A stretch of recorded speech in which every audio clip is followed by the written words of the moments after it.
Back here at Sunbelt Media Day, speaking with Coach Huff. Coach, just your initial thoughts, Media Day, being in the city of New Orleans, how's it been like, since you got here? Yeah, obviously, I think the Sun Belt does a really good job of putting on this event. It's a first-class event. It resembles some, power conference events. So I think that's one. I think the city of New Orleans is always great location-wise for our conference. I know we have some schools a little bit further north, but the majority of our schools are in this range. The majority of our fans, this city is important to.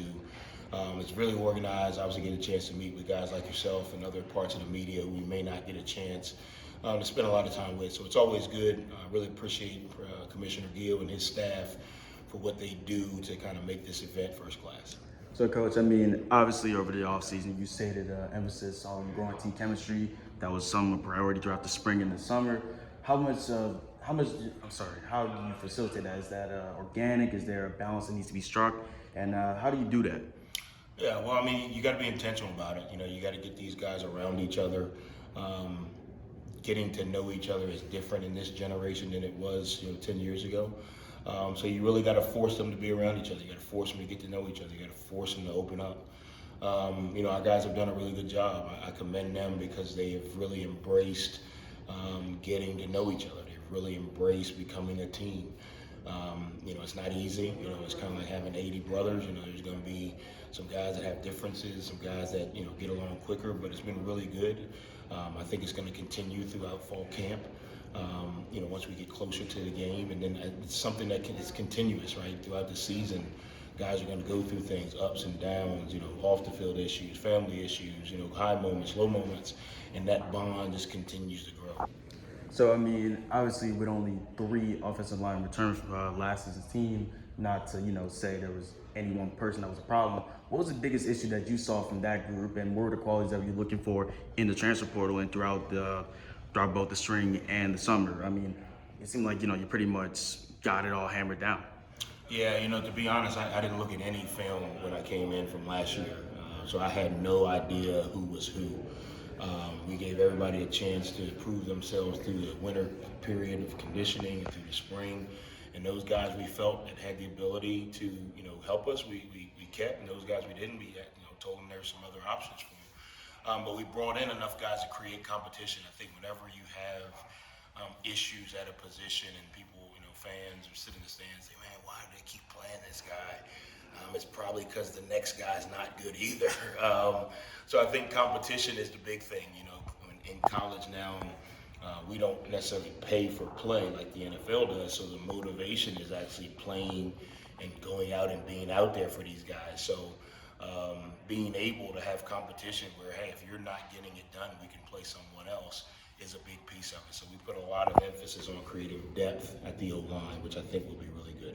So, obviously, new age of college football, because of the portal and to some extent NIL, has coaching college football changed? Has the amount of time that, you yourself a coach has to build a relationship, with a team decreased? Has it become a bigger emphasis or a bigger factor when it comes to hiring coaches in the coaches and the player relationship? I think obviously money has definitely infiltrated college football. It's always been a part of it. Obviously, it's a little bit more public. I think it still comes down to relationships. I think at the end of the day, yes, the money is important, but you can't buy a relationship. You can't buy, someone's trust. So I think ultimately, yes, the money is important. Yes, the money is a big piece of it. But it comes down to relationships, and we got to do that with coaches, players, fans, everybody. So, obviously looking at the current state of college football, seeing coaches such as Kirsten Netty and what they've done at Indiana and how pretty much in an instant they can change the landscape of college football. It seems like, all this offseason that was some type of little similar type of way. Is that, how you see it, or is there, a little bit of a difference, or is it like a different type of thing? I think it varies. If you're going from, a smaller school to a power conference, maybe you don't take as many. I'm not sure what the number was that Coach Signetti took, but I do think it's going to have a lot of, it's going to start to happen more and more because obviously, again, it's about relationships. And if you're at a school and you've done well enough to win, I mean, or to get another job, you've probably won. Those players have probably enjoyed their experience, and they probably want to continue to be around that coach. You got to think of it for players too. I really don't want to go learn a new coach, learn a new system, learn a new, organization, culture. If I can stay with the same coach and still create value for myself as a player, it's a good thing to do. So I think it will become more prevalent. I think it's just going to matter how many with each level. So I mean, obviously the coach's poll was released. Southern they were picked at number 5. Is that something that you guys as a staff you see and use a chip on your shoulder? Or is that just something that you just throw out the window and just say, hey, we're gonna prove it on the field? I think it's good to have the polls. It's good for fan excitement, but it really doesn't move the needle. I mean, they picked us 5th at the other place and we won the conference. I've been places where they picked us 1st and we didn't win the conference. I think what it does is creates excitement for the sport. I think it creates excitement for the fans. In the building, at the end of the day, you still got to play the games, But I do think, having the ability to have these polls is good for fans and excitement inside the building. At the end of the day, everybody's 0-0, and you get a chance to create value for yourself as the season goes. There's no penalty for being wrong in the poll, so I don't know how much weight it really carries. But I do think, obviously, for fan engagement and where we are from an excitement part of the season, it does create that. So speaking of fan excitement, I know for people that are in the forums for our organization, obviously everyone talks about week 1, state, big game on ESPN. They're coming to Hattiesburg first time since 2015.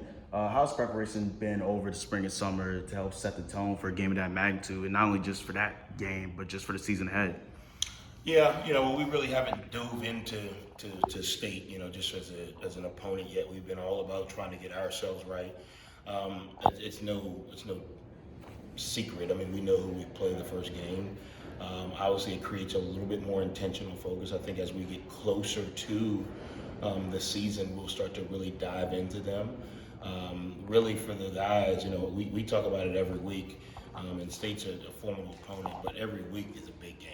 Every week is an opportunity. Every week, you're trying to create that value. So getting our guys to understand how to prepare for a big game, which is every week, is more important right now than what the opponent may be, because we've got a really good schedule, a lot of tough opponents, a lot of really, really good teams. So focusing on a team, obviously there's a scouting report period and all of those things, but focusing on a team right now instead of focusing on how to prepare for a game and a season in general, our focus has been more that lane than a team. Obviously, we're excited to have Mississippi State in the Rock. I think it's an awesome deal by both schools to do that, to create that economic flow, and to keep it in the state. I know State's been preparing there in year 2. Coach Levy's done a really good job. So it's going to be a test, but we got to learn how to prepare for a game before we can get ready for the game, if that makes sense. Completely understand, Coach. And